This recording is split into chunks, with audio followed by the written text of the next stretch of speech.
अरे बिद्दू, आज घर में बहुत काम है। आज तुझे स्कूल जाने की जरूरत नहीं है। लेकिन दादी, आज तो स्कूल में मेरा टेस्ट है। अरे एक दिन स्कूल नहीं जाएगी तो ऐसी कौन सी तेरी कलेक्टर की पढ़ाई छूट जाएगी। वैसे भी मैं देख रही हूँ आजकल तो बड़ी ढीठ हो गई है। अपनी दादी की बातें सुनकर बिंदु नाराज हो जाती है। तभी उसकी माँ कहती है, अरे बिंदु, इतनी छोटी बात पे मुंह फुलाने की क्या जरूरत है। दादी बिल्कुल सही कह रही हैं। लड़कियों को तो घर के काम काज सीखना चाहिए। अरे बहू, रमेश के लाड़ प्यार ने इसे बिगाड़ रखा है। कम से कम तू तो मेरी बात समझती है। अच्छा, मेरी पूजा का समय हो गया है, मैं पूजा करने जा रही हूँ। इतना कहकर रमेश की माँ वहां से चली जाती है। इस तरह बिंदु की दादी और माँ दोनों अक्सर उसे घर के कामों में ही उलझा कर रखते थे। कुछ दिनों के बाद राजू और बिंदु के 10वीं के रिजल्ट्स आते हैं। दोनों बच्चे दादी को अपना अपना रिपोर्ट कार्ड दिखाते हैं। शाबाश मेरे लाल, तू तो बड़े अच्छे नंबरों से पास हुआ है। तभी बिंदु कहती है, दादी मैं भी अच्छे नंबरों से पास हुई हूँ। रमेश की माँ बिंदु को अनदेखा करते हुए कहती है, हाँ हाँ ठीक है, अभी यहाँ खड़ी क्या कर रही है, सुन लिया मैंने। जाकर मेरे लिए चाय बना कर लिया।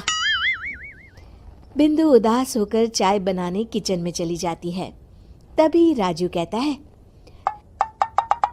दादी मैं क्रिकेट के कोचिंग सेंटर में एडमिशन लेना चाहता हूँ। अरे वाह राजू बेटा, ये तो तूने बड़ी अच्छी बात कही। तू कल ही अपना एडमिशन करा ले, जितनी भी फीस होगी मैं दे दूंगी। अरे एक दिन मेरा पोता विराट कोहली बनेगा। इस तरह अक्सर रमेश की माँ अपनी पोती बिंदु के साथ दुर्व्यवहार करती थी। कुछ दिनों के बाद रमेश की माँ और उसकी पत्नी दोनों सास बहू मिलकर राजू का एडमिशन अच्छे स्कूल में करवा देते हैं, लेकिन बिंदु का एडमिशन नहीं करवाते। इस बात से नाराज होकर बिंदु अपनी दादी से कहती है, लेकिन दादी मुझे भी आगे की पढ़ाई करनी है। अरे क्या करेगी आगे की पढ़ाई लिखाई करके, हैं? आज से ये पढ़ाई का भूत अपने दिमाग से उतार दे। इतना कहकर रमेश की माँ वहां से चली जाती है। उस दिन के बाद से बिंदु की पढ़ाई हमेशा के लिए छूट जाती है और उसकी दादी उससे घर के सारे काम करवाना शुरू कर देती है। इस तरह उसका सारा दिन घर के कामों में ही बीत जाता था। कुछ दिन बीत जाते हैं और एक दिन रमेश छुट्टियों पर घर आता है। बिंदु को घर के काम करते हुए देख उससे कहता है, अरे बिंदु बेटा, तुम स्कूल नहीं गई? पिताजी, दादी ने मेरा एडमिशन कराने से मना कर दिया है। वे कहती हैं घर पे रहकर घर के काम करना सीख।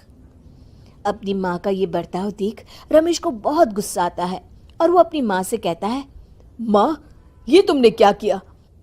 आगे की पढ़ाई के लिए स्कूल में बिंदु का एडमिशन क्यों नहीं करवाया?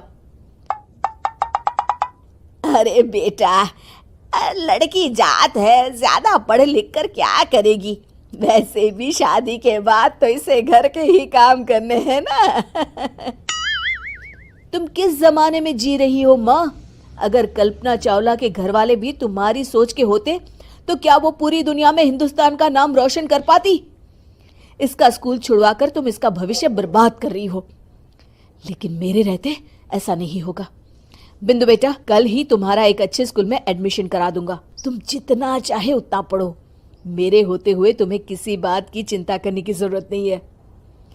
अपने पिता से हौसला पाकर बिंदु खुश हो जाती है और कहती है, जी पापा, मैं खूब मन लगाकर पढ़ाई करूंगी और बड़ी होकर डॉक्टर बनूंगी। ये हुई ना बात, शाबाश मेरी बेटी। शिक्षा, लड़का हो या लड़की, हमें दोनों को आगे बढ़ने का मौका देना चाहिए।